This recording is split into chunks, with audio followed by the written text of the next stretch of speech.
ராம் சீதா சீரியலில் இப்போ ஒரு அட்டகாசமான ஃபேண்டாஸ்டிக்கான ப்ரோமோ வந்திருக்கு. மிஸ் பண்ணாமல் ஃபுல்லோடையும் கேளுங்க. அதுக்கு முன்னாடி இந்த வீடியோ பிடிச்சிருந்துச்சுன்னா லைக் பண்ண பாருங்கள். ரொம்ப பிடிச்சிருந்துச்சுன்னா நம்ம சேனலுக்கு வந்து சப்ஸ்கிரைப் பண்ணி கண்டினியூஸாக ஆதரவு வந்து தாங்க.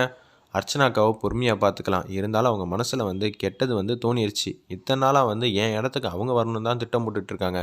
அவங்கள எப்படி டீல் பண்ணணும் எனக்கு நல்லாவே தெரியும். கல்பனா மாதிரி வந்து ரொம்ப மோசமானவ கிடையாது. நம்ம உருட்டி மிரட்டி வச்சா அர்ச்சனை வந்து அமைதியாகிடுவா.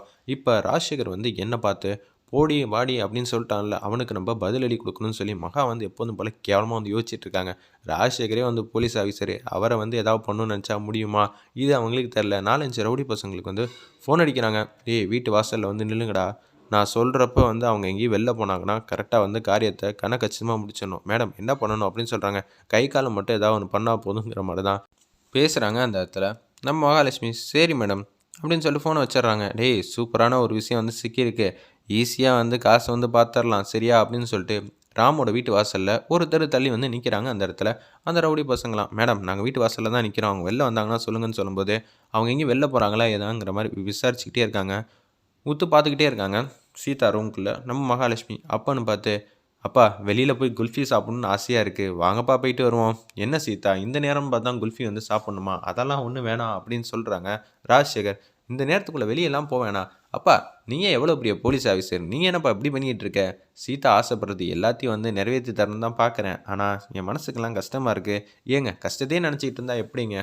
எப்போதும் மாமா வாங்கி தரது தான், அவன் குல்ஃபி வந்து கேட்டுட்டு தான் இருப்பா, இல்லாட்டி தூங்கவே மாட்டா. இது வேறையா மாப்பிள்ள, வீட்டில் நான் எப்படி செல்லம் கொடுத்துருந்தேனோ அதே மாதிரி தான் நீங்களும் செல்லம் கொடுத்தனால தான் பாசுன்னு உங்கள் கையை பிடிச்சிக்கிட்டே சுற்றிட்டு இருக்காளா?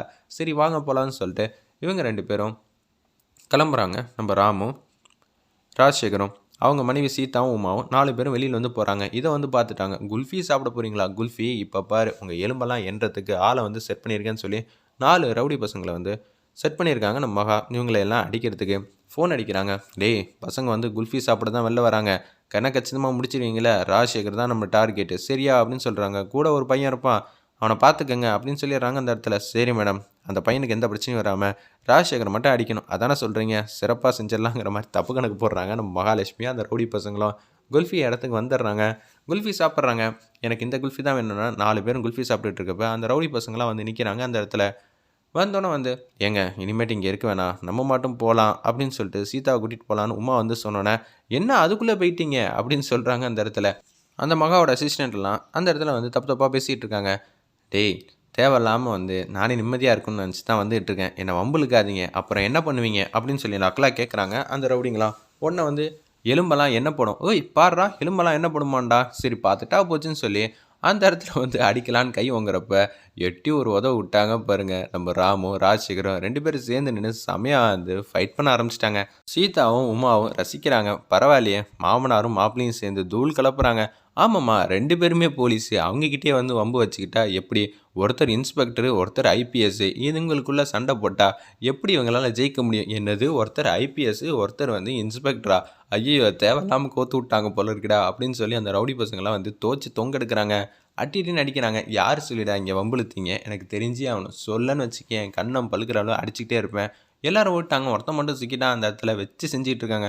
மரியாதையாக சொல்லுங்கள் சார், யதார்த்தமாக வந்தேன் சார், சும்மா வந்து வம்புழுக்கலான்னு அப்படின்னு பார்த்தா நீங்கள் 2 பேரும் போலீஸாக இருப்பீங்கன்னு நான் நினச்சி கூட பார்க்கல. இன்னும் ஒரு வாட்டி இதை ஏதாவது பண்ணேன்னு வச்சுக்கிங்க, நான் கையில் எப்போதும் ஒரு பொருள் எடுத்துகிட்டு வருவேன், நல்ல நேரம் கையில் எடுத்துகிட்டு வரல இல்லைன்னு வச்சு அவனை அமுச்சு விட்ருவேன். மரியாதையை அந்த தொழிலை விட்டு ஓடி போயிட. இன்னும் ஒரு வாட்டி நான் இந்த ஏரியாவில் அடிக்கடி பிரச்சனை பண்ணுறது தெரிஞ்சிச்சு, என் மாப்பிள்ளையும் நானும் சும்மா இருக்க மாட்டோம், நாங்களே மிகப்பெரிய போலீஸ் ஆஃபீஸருங்க, எங்கிட்டே வம்பளுக்கு வச்சுக்கிறீங்களான்னு சொன்னோன்னே அடித்து துரத்தி விட்றாங்க. மகாலட்சுமி ஃபோன் அடிக்கிறாங்க. ஏய் இதெல்லாம் நமக்கு தேவையான, ஏன்னா இது மாதிரி பெரிய பெரிய விஷயத்தெல்லாம் வந்து சிக்க வைக்கிற, கூட 4 பேராக சேர்த்து வந்திருந்தா கூட நம்மளை தோச்சு தொங்க விட்டுருப்பாங்க போல இருக்குது, என்னென்ன இப்படி பண்ணிட்டேன் அப்படின்னு சொல்லும்போது மகாலட்சுமி ஃபோன் பண்ணுறது அட்டனையாக பண்ணல. அதுக்கப்புறம் என்னாச்சு சிறப்பாக முடிச்சாச்சா அப்படின்னு சொல்லி மகாலட்சுமி கேட்குறாங்க. ஏன் மேடம் எங்களை தான் அடித்து தொங்க விட்டுட்டாங்க, போலீஸ்ன்னு சொல்ல மாட்டீங்களா? தேவையில்லாமல் இந்த மாதிரி சிக்க வைக்கலாம் வச்சுக்காதீங்க, அவங்க 2 பேர்ட்டையும் தப்பிக்கிறதுக்குள்ளே போதும் ஆயிடுச்சு. டேய் ராஜசேகர் அடிச்சிங்களா? சின்ன பையனை கூட சமாளிச்சிடலாம் மேடம், ராஜசேகர் தான் வந்து தூக்கி தூக்கி போட்டு நெஞ்சிலே மிச்சாப்பில், எங்களால் சமாளிக்கவும் முடியலங்கிற மாதிரி சொன்னேன். மகாலட்சுமி பேர் அதிர்ச்சியாக வந்து நிற்கிறாங்க அந்த இடத்துல.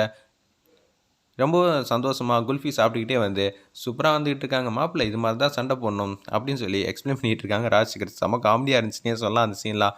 மகாலட்சுமி வந்து வாசலில் நிற்கிறதா பார்க்குறாங்க. என்னது எதையோ எதிர்பார்க்குற மாதிரியே இருக்கே, நான் உன்னை வாடி போடின்னு கூப்பிட்டனால தான் நீ இது மாதிரி பண்ணங்கிற மாதிரி ராஜசேகர் வந்து மனசில் நினச்சிக்கிட்டு இருக்காங்க. உன்னை பற்றி எனக்கு தெரியாதாங்கிற மாதிரி யோசிக்கிற மாதிரி காட்டி இந்த ப்ரோமோ அட்டகாசமும் முடிச்சிருந்தாங்க. வெயிட் பண்ணி பார்ப்போம்.